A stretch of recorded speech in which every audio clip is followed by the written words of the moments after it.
You know, love is the most powerful force on earth. It can move mountains and it can make the world around you sparkle with joy.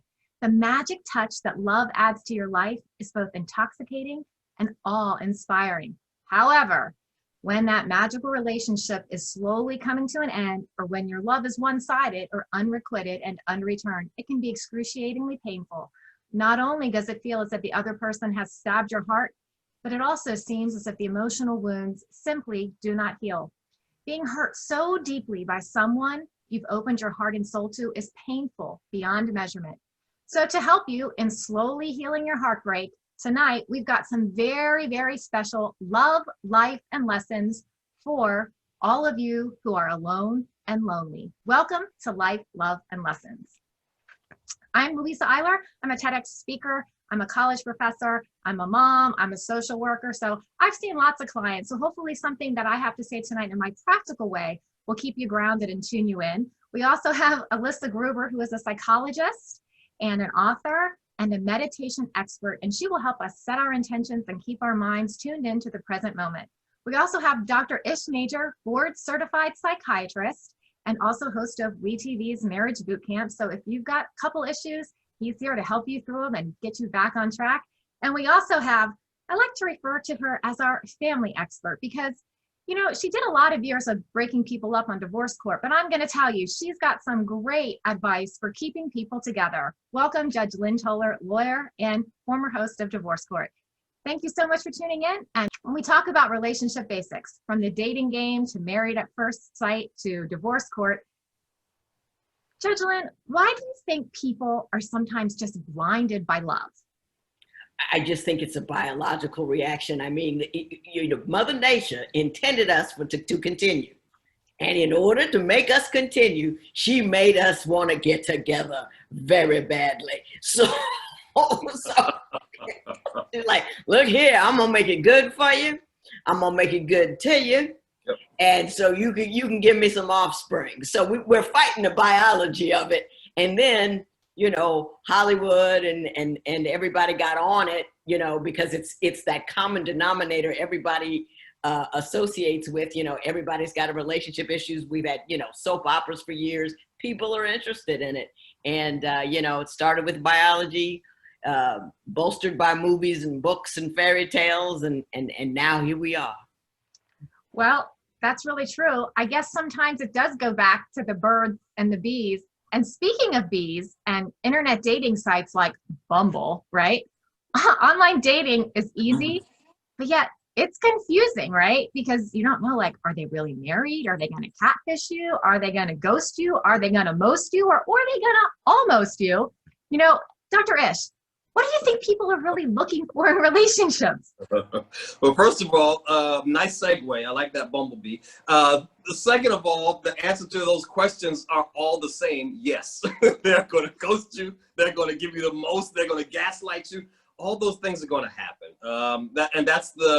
That's what makes online dating, you know, so scary, but also so fun. It's like a mystery. You got to figure it out, right? You got to get, you know, it's like Nancy Drew or Scooby-Doo Mysteries. You got to play True Detective and figure out what folks are showing you. We are hardwired to be together. It's not a choice for us. It's not, you know, this is not something we can opt out on for the majority of our lives, right? We're there for love and connection, right? We want to be loved. We want to be connected. But I think if you go deeper than that, take it a level deep, what we're really there for is we want to belong to something. Right? We want to belong to something that's bigger than me. It can't just be my thing. Maybe it's, you know, our thing is better. That's what we're really all looking for then. And it's not a choice. And so, yeah, are you there for love and connection? Are you there for power? Well, I think as humans, we have a basic set of needs. And depending on how you're biologically wired, right? And the things you've been taught depends on what need is going to be a priority for you, right? Do you need to be significant? Do you need to feel that connection? Do you need to feel the spice, you know, the uncertainty and, you know, and have somebody who's wild and crazy in your life? Or do you like knowing what comes next? And do you want that certainty of a, you know, a solid committed relationship? And over time, we want something that we know that we can contribute to, and we know that it all had meaning. And so depending on who you are, how you're wired, and where you are in this whole arc of life depends on what what 2 or 3 of those needs are going to be taking priority for you. And that's what's going to determine who you get into a relationship with. Well, that explains why I'm single. I think I'm all of the above. I want consistency. I want spontaneity. I want spice. I want routine. I want it all. But you have to rank them, right? So you can want them all, but just rank them, know what's more important, and then that's going to determine what car you get in to drive you to that destination. But, you know, you can have them all, but just rank them 1 through 6, you know? Well, I'm going to be busy. I better get some more sheets of paper on my tablet. I think there has to be an honoring of self in this whole process. I think that people get lost in relationships when they never knew themselves to begin with and didn't have a solid roadmap of their own hearts.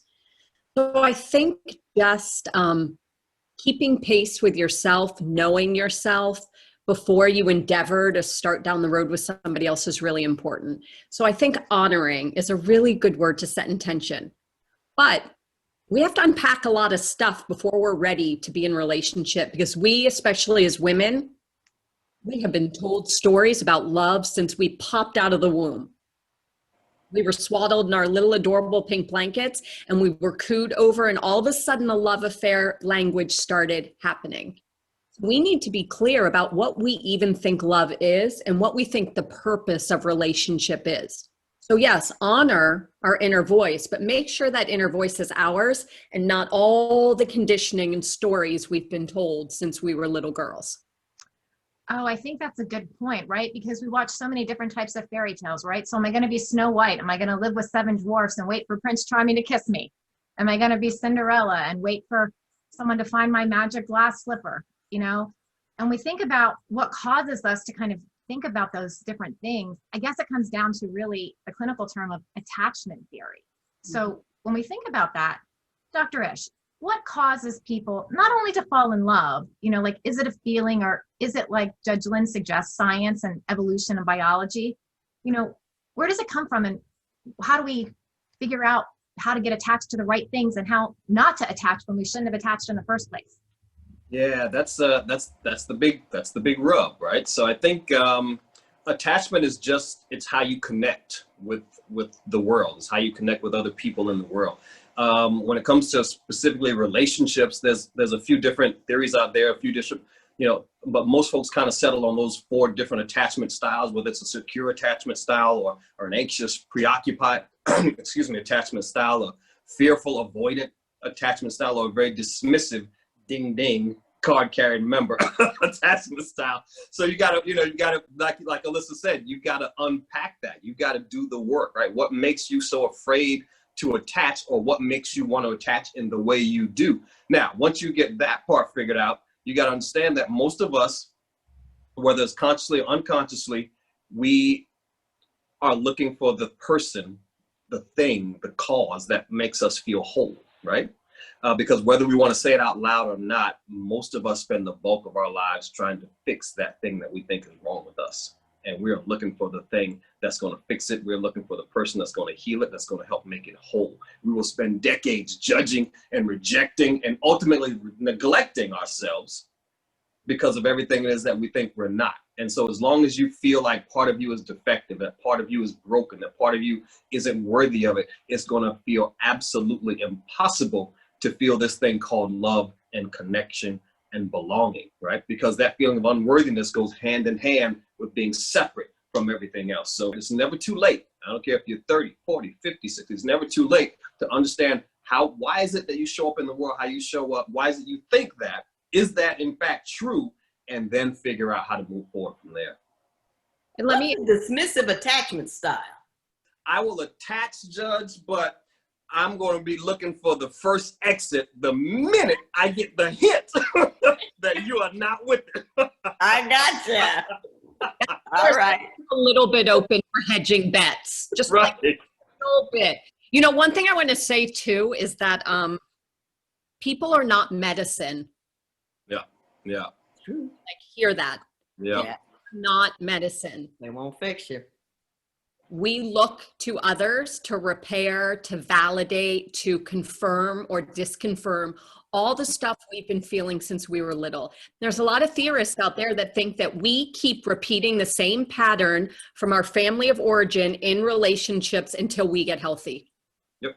Like, you're going to be picking the same guy over and over again. The outside might look different, but once you get in it, it's going to be eerily familiar until you start doing an inventory of why you are drawn to that person. Right. So many people, myself included, have looked to the solution for loneliness as outside of ourselves. And that's always a surefire way to get yourself in the wrong recipe. And we're not okay with ourselves. We're definitely not going to be okay with somebody else, no matter how adorable, charming, amazing, sexy, validating they are. Like, it just doesn't work until we can sit with ourselves and our loneliness and realize that the job of a relationship is not to make our life okay. That's a really good point, because I think we've all got a little bit of Jerry Maguire syndrome, right? We've all got this notion of you complete me. And, there's actually a question in the chat right now that says, what do you do if you find someone before you know you're done healing, but you really think the person is worth a try? Like, should you go for it? Or, what do you guys think? I think that you can approach anything with honesty. Doesn't mean it's going to work out. It might prove to be premature, but the right person is going to want to support you in your growth. Healthy relationships support growth. The person's not going to do the work for you, but it might give you a laboratory in which to try on new self-belief, new sets of values, and patience. If you know where you're weak, you can adjust for it. So, and you don't have to wait till your fixes, I tend to this or I tend to that. So you pay attention to it while you're in the relationship. Don't disregard it. Don't think they're going to solve it. Pay attention to it while you're in it. Yeah, you know what? For me, look, I'm here for the drama. I'm here for all of it. I'm like, jump on in. Let's just see what happens. But I was reading something a couple weeks ago by Brene Brown, and it was profound to me. I never thought of it this way. You've got to decide what your intention is before you walk into the room, right? Are you there to be seen, or are you there to be accepted? Because depending on what you want, you're going to show up very differently when you walk into that room, whether it's a boardroom, your bedroom, your relationship room, your kitchen. So if you're trying to be accepted, now that's going to change how I show up, right? I'm going to mute some things about me that I think you might not agree with. I'm going to demur. I'm going to defer. I'm not going to show up fully because I need you to accept me. But if my purpose is just to show up and be seen, I'm going to be like, here it is, This is it. Let me show you this part and this part and this part. You decide, right? And so that can make a relationship really, really cool when you're confident enough to be that transparent, right? And to know that whether this thing kicks off or not, hey, I am still lovable. I am still worthy. Just because it wasn't this time doesn't mean it won't be the next time. Yeah, I knew I had the right guy 33 years ago when I showed up and was seen. Right. He didn't run. Right. Right. This is me. No, but can you hang? And I've never had a dude hang more than 12 months. Yep. And that's the thing, right? That's that transparency. Hey, I just need you to see it. You get to decide. This is not, I'm not taking you prisoner. You make the call. I'm just letting you know all of what's coming. What it is. Right. Thing, like, I want to add to that. I think we test that.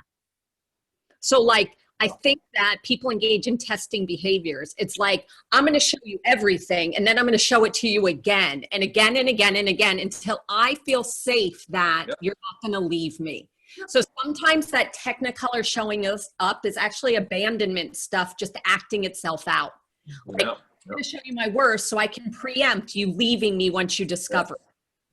Like Judge Lynn's point is, you've really got to know your weakness, and then you've sort of got to lead with your strengths, because if you truly keep showing someone many of your good sides, it's not that you're hiding the bad sides, it's you're leading with things that you know that you already accept and love about yourself. Because I think so many times we just air our dirty laundry and then we're like, oh God, I can't sign up for that. And then you never even get to see the flowers bloom because you've just put so much crap on it, right? Mm-hmm. Yeah, I think the nuance there is that We don't want to get that chameleon syndrome happening where we're so concerned about what the other person thinks of us that we're constantly adapting to meet their needs, trying to anticipate what they want us to be. Yep. So like lead with your strengths, own where you might have areas where you could improve emotionally. But I also just think like, here's the thing, like we're all human. No one is perfect. The question is, can you be perfect for each other? Like, I love that line. Like, everybody has their peccadillos. Like, everybody has their shit they're working on. We don't have to run away from that. But we also have to have boundaries. Like, when you first meet somebody, you don't need to give them your whole story. Maybe you just give them a scene. And then you give them another scene. And one good date can become another good date. And that way, if it doesn't work out, you haven't literally just unloaded on this other human being. Because then if they don't want to show up for you, it's much more easy to feel betrayed. So we have to pace ourselves. Well, yeah, that's a good point. So when you know that you just got to the end of the road and it is time to break up, Dr. Ish, why is breaking up so hard to do? Because we don't like to lose stuff. We're human, right? We're hardwired to think that if we lose some stuff, then we are literally less than, right? It is the quintessential human problem that is, I am what I do, I am what I have, I am my stuff, right? I'm my car and my suits and my home and my friends and my, right? And so we don't like to lose that stuff, any of it, right? Even the brain will trick, because we're such creatures of habit, our brains will trick us into not wanting to lose something, even if it's harmful or even if it's hurting us. Right? Because, right, it's a part of my stuff. So I don't want to lose it. Anything that I lose, I feel lost. I feel it's a loss and I feel somehow less than. And then that automatic thinking kicks in. You feel like, and I will never feel that good ever again. Right? So we don't want to lose anything.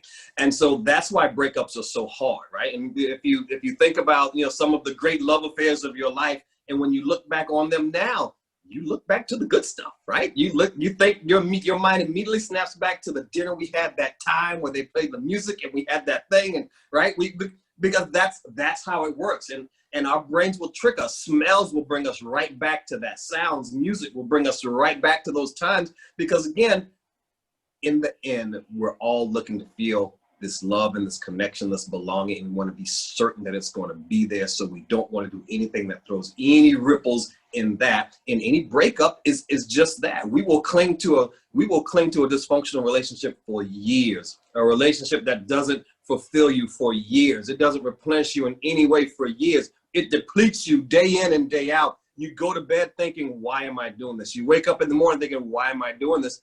But you're still going on because you've got that biological drive. We all have it to feel okay. And okay, well, this ain't perfect, but it's something. So if it's something, at least that makes it okay. So I guess I'll stick it out and try to make it work. It's hard, but your brain fights you. You got to fight it back. And also, I think that often when someone rejects you, that, I've shown him all of me and he said he don't want it. What does that say about my value and my worth? And I think especially I think among my women friends, I don't know, maybe I just don't talk about breakups so much with guys, but the women friends, it's like, what does that say about me? Why didn't he love me? And especially if he moves on to somebody else right away, it's like, whoa, what was it about me? Yep. Well, you get that. It's a hard, heavy case of not enough-itis, right? That's what it is. I wasn't enough. Right. And so what does that mean? Does that mean I am somehow defective? Am I imperfect? And all of those things are leading you to the ultimate question, am I lovable or not? Right. And once you ask that question, it is hard. It's super hard because everybody wants to belong, but you're not going to feel that belonging. You're not going to feel like anybody wants to claim you if you honestly don't feel like you are lovable. So it's a tough one. But I think it's really, it's like 8 million layers of the onion, because the stories that women and men and every identifying gender in between has are all different. And like the way women dissect a breakup is completely different than a man. And that's not general, but I think it's largely true. Women go on, and I've mentioned this before, an archaeological dig where they can dissect brilliant women who have the world at their fingertips, will literally break themselves down to a cellular level, dissecting a text message from a man that has 2 words and an emoji. And this is because we do not live in a culture that says it's okay for a woman to be alone. Yep. Actually do not champion that. There's not a story that a little girl starts to hear as a child that says women who are alone are there by choice. Now, men used to be alone and we're like, dun, dun, dun, dun, he's a frontiersman, he's a wild wolf, you know. Women, however, have this story of built-in dependence. So I think part of it's also reframing that sometimes it is better to walk away when crumbs are being served at the table. Go feed yourself a meal. It is better to walk away when crumbs are being served at the table. And we have to trust that at the end of the day, damn sunk opportunity costs, damn the loneliness, we have to muster the courage to know that we are worthy of love that honors us. Yeah, when you think of that powerful quote that says, a woman or anyone, when you know your own worth, you are not afraid to eat at the table alone. Right. And I think that that's so true. And even as there's a comment in the chat right now that says, you know, rejection is so lonely. I have to tell you that rejection really is protection, because if something wasn't good for you, right, wouldn't you rather know now than have someone, you know, pretend and just sort of be there going through the motions? And you know, there's so many couples that I saw for years and years and years as a relationship counselor that, you know, they said, well, they haven't had sex in 28 years and they sleep in different rooms. And it's like, well, why do you stay married, right? Or, you know, why can you not communicate about this? And why are you having to tell me about it? And one person says this and one person says this, and then they can't even have a conversation. You know, it becomes about communication and, you know, why they can talk to me more than they can talk to each other. It's sort of very curious in a way. And Dr. Ish, I know we hadn't really planned on this, but can you talk a little bit about like the love languages and why that communication is so important in relationships? Yeah, you gotta, so it's not just about, it's a two-way street, right? Love is, it's not just about giving love. Most of us are much better at giving love than we are at receiving it. That's just kind of who we are, right? Most of us are much more comfortable giving it than we are receiving it. You know, I know myself personally, I am much more comfortable focusing on you as opposed to allowing that, you know, to come my way. And so it's really important to understand your partner's love language, right? Because you don't want to have any wasted motion, any wasted effort. It's like an athlete, right? If it's not helping me run faster, jump higher, I don't need to do it with my body. Same thing in a relationship. If this is not something that's going to land, something they can feel, then I want to do the thing that helps them feel good because that's what I'm here. But most of us don't know how we like it. So the first clue is the way you give it, or your preferred mode of giving it, the way that's easier for you to give love is usually the way you would also like to receive it. So what is that, right? So you got those different love languages. One of them is touch. Do I need you to touch me? Right? Do I need to be touched every so often? Do I need to hear the words? Do I need you to tell me I'm adorable and I'm smart and I'm funny and I'm cool, right? Do you need that, right? There's nothing wrong with that at all. Do I need just to spend the quality time, right? Do I need gifts? What is it I like, right? What are those things? And so once you know that, again, rank them, right? Rank them 1 through 5, right?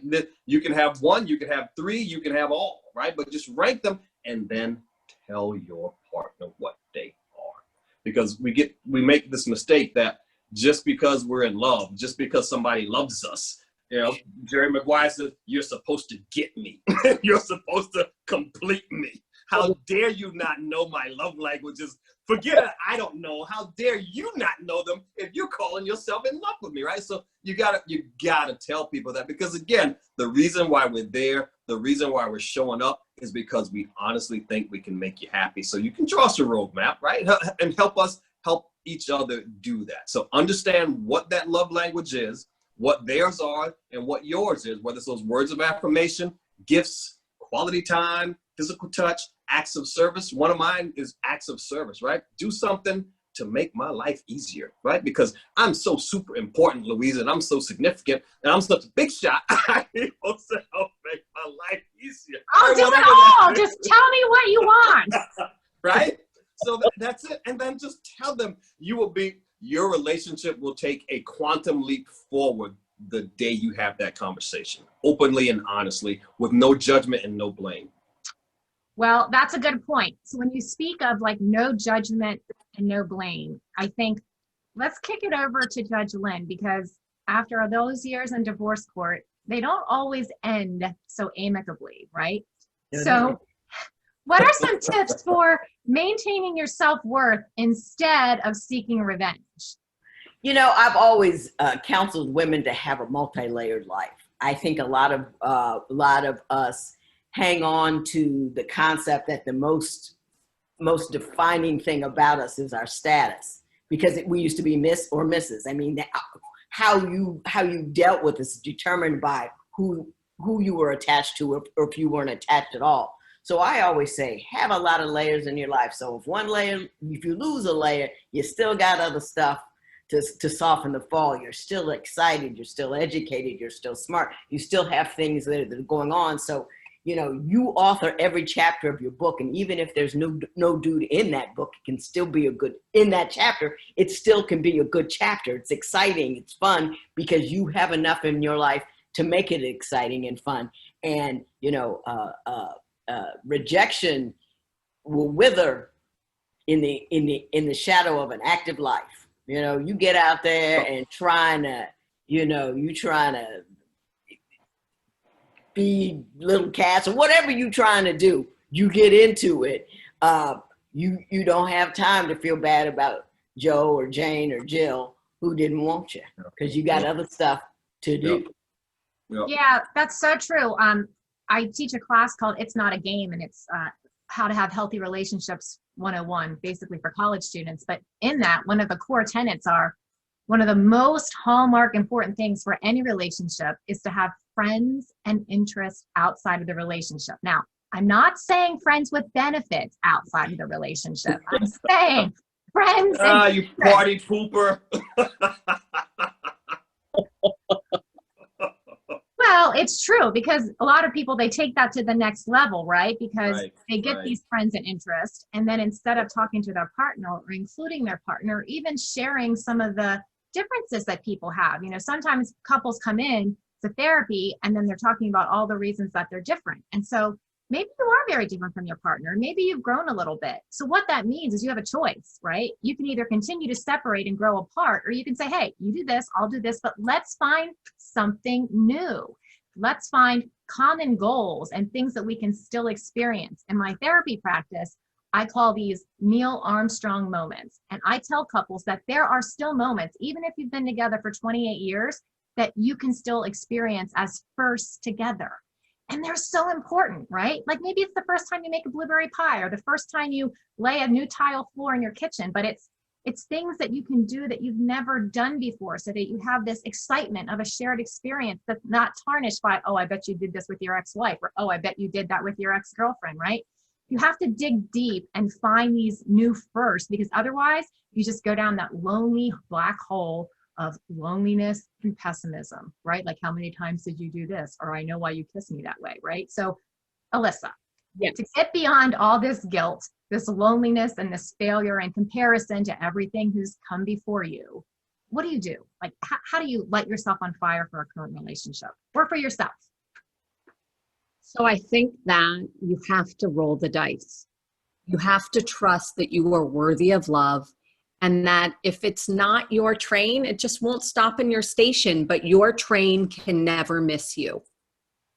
Like, there has to be this conviction that you don't need to settle. Everybody's in such a hurry.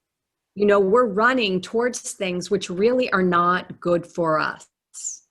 So I think that igniting of self-spark, to which Dr. Lynn referred, have an interesting life.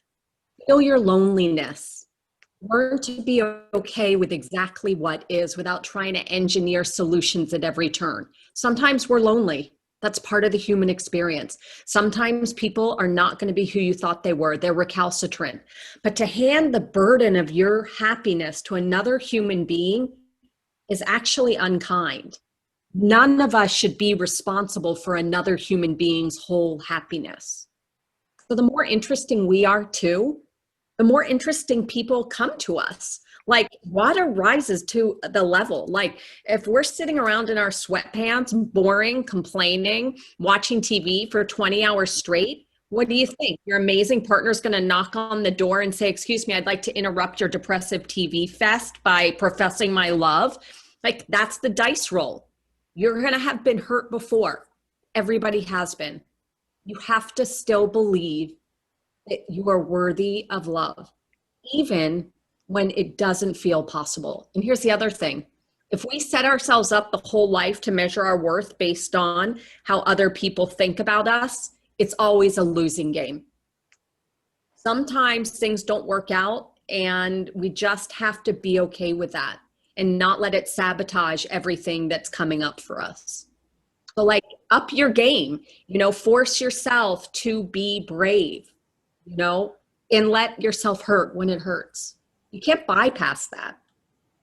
Yeah, I think that's important. And Dr. Ish, there's a question in the chat for you. It says, when you do feel like you've been betrayed, how do you kind of get over it quickly and move forward?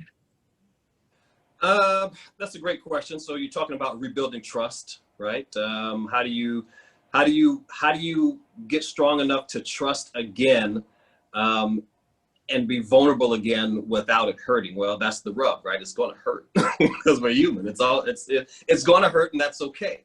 But you can understand that the hurt it's not a rejection of you or who you are. It's just, it's more about where they are, and it's not being a match. And so the thing to rebuilding that trust, to be able to get back out there again and, and be vulnerable and being transparent, is not so much trusting that no one else out there is going to ever do anything to hurt you. People are going to say stuff that's going to hurt your feelings. They're going to do stuff that you're going to think is inconsiderate, right? That's a part of life, because my favorite subject is me. It's not you. It doesn't matter how much I love you. I think about me more than I think about you. And so you've got to understand that that's what they're doing in their head. They're not intentionally doing things to hurt you. They're just trying to make sure that they're okay. They got their stuff together. And sometimes that lines up with you and sometimes it doesn't. So I think in rebuilding that trust, it's understanding it's not about me getting to a point where I'm able to trust you. It's me getting to a point when I'm able to trust myself, and that regardless of what happens, right? Regardless of how you show up today, whether you're all in on me or not, whether you're totally considerate or not, whether you're extremely, present with me or not, I am going to be okay. And that's where that trust starts, for sure. So good. That's the good stuff. Like, yeah. Sometimes, it's the Mary Oliver poem that I know I've talked to Ish about. It's like someone once handed me a box of darkness. It took me a lifetime to realize it was a gift. Like sometimes a goodbye is actually the best thing that can happen. Yep. Like it really is. And I have been on the ground. I've had a gazillion relationships. I have found myself crying on the bathroom floor with Sarah McLachlan playing face down. It's never going to happen.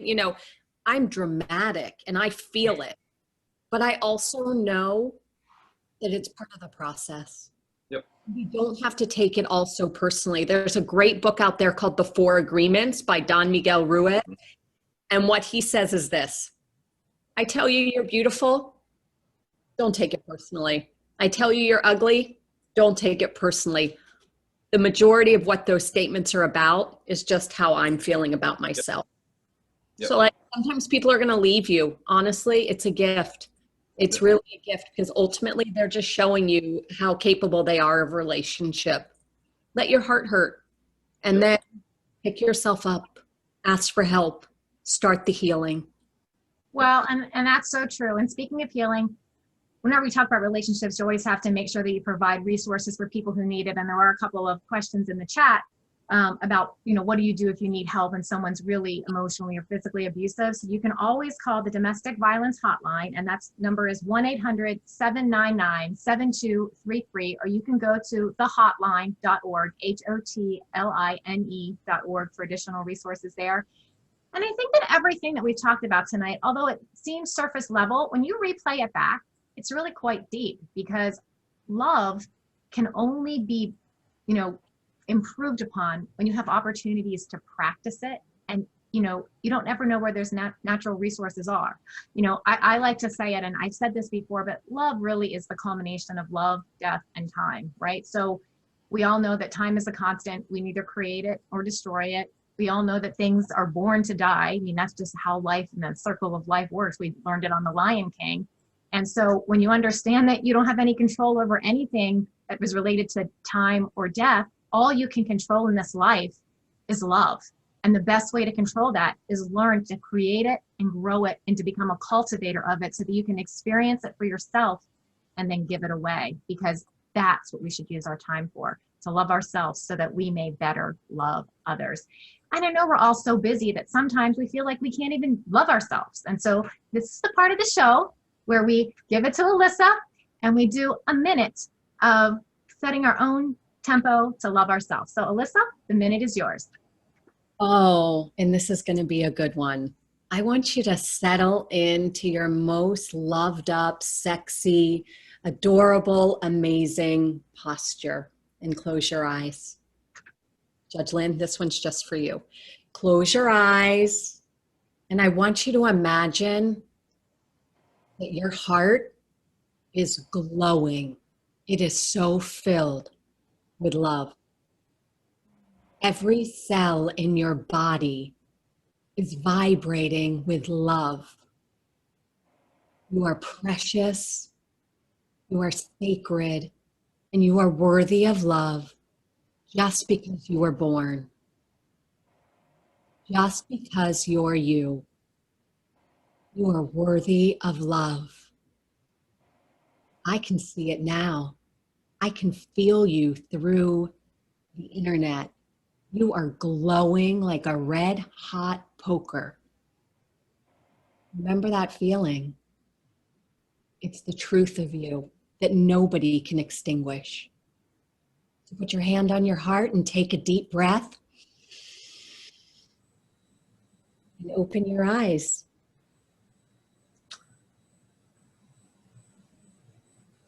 Oh, Like that.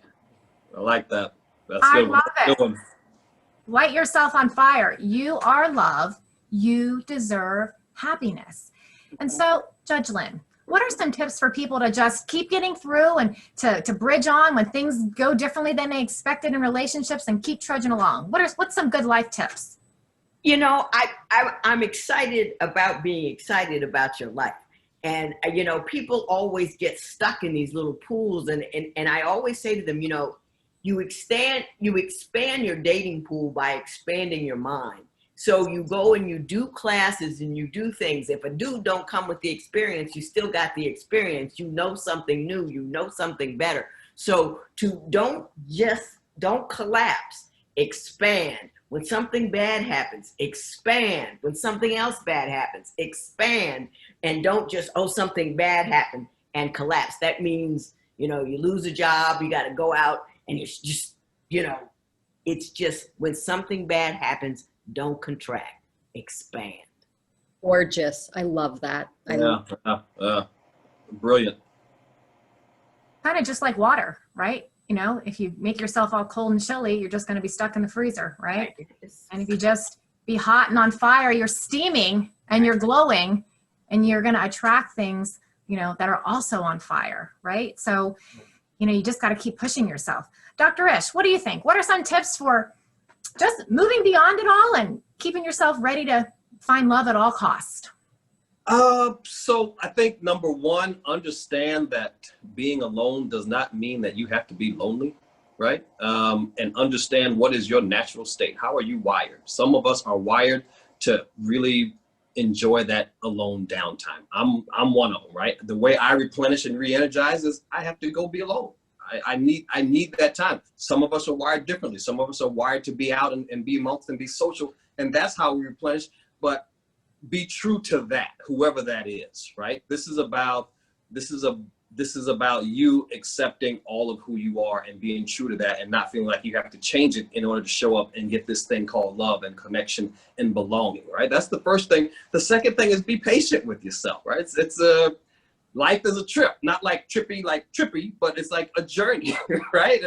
And where most of us are versus where most of us want to be, right? If where we are is at a place of unworthiness and there is, something defective about me, well, we can't get to a place of belonging from there, right? This is like going from New York to LA. You can't get from New York to LA without flying over or around some of middle America. Same thing. You can't go from I am defective to belonging overnight or next week or next month. It's a journey and you're going to get there in time. You got to go through some self-awareness, right? You got to go through some self-acceptance, and then you got to go through some self-action and take some action, which means addressing all of those old injuries and those old core wounds, right? That thing that kid said in the lunchroom that time that made me cry, right? That parent who I could never quite get all of their time and attention, right? The team I didn't make, the prom date I didn't get, all of those things that let you know that I may not be lovable enough to get it all. You got to go back and address those things and understand it is going to take time. You're going to trip and fall and you're going to be hurt along the way, and it's all okay. So just show yourself that kindness and that patience along the process. Yeah, and I'll say, while you're showing yourself that kindness and patience, speaking of, the youthful mantra of love, I'd like you all to think of your love heartstrings as electricity, right? You're looking for that connection, but when you know about electricity, be like a proton and make sure you're emitting a positive charge, because it's just going to be all that much better if you stay away from the negativity. And also, that brings us to, next week, I think we're going to talk about your wounded inner child and the little you inside of you, because that's a lot of where the big you comes from. So maybe by going backward a little bit and better understanding yourself and where it came from, we can help you get to a new level. So I think next week we'll talk about little you. And also, I'd like to thank everyone for tuning in on Facebook. Your questions tonight were awesome, and I hope we answered them all. If you have new questions that we didn't answer, be sure and put them in the comments from tonight. I'll try to respond to any that we didn't get to live, and send your other questions to info@lifeloveandlessons.com. Thank you, Dr. Ish. Thank you, Judge Lynn. Thank you, Alyssa, as always. And I think tonight, since Alyssa lit our hearts on fire and said we should be red hot, I'll finish off tonight with a quote from Marilyn Monroe. As for lovers, well, they'll come and go too. And baby, I hate to say it, most of them, actually pretty much all of them, are going to break your heart. But you can't give up, because if you give up, you'll never find your soulmate. You'll never find that half who makes you whole, and that goes for everything. Just because you fail once doesn't mean you're going to fail at everything. Keep trying, hold on, and always, always, always believe in yourself. Because if you don't, then who will, sweetie? So keep your head high, keep your chin up, and most importantly, keep on smiling. That's life, love, and lessons. Marilyn. Thank you.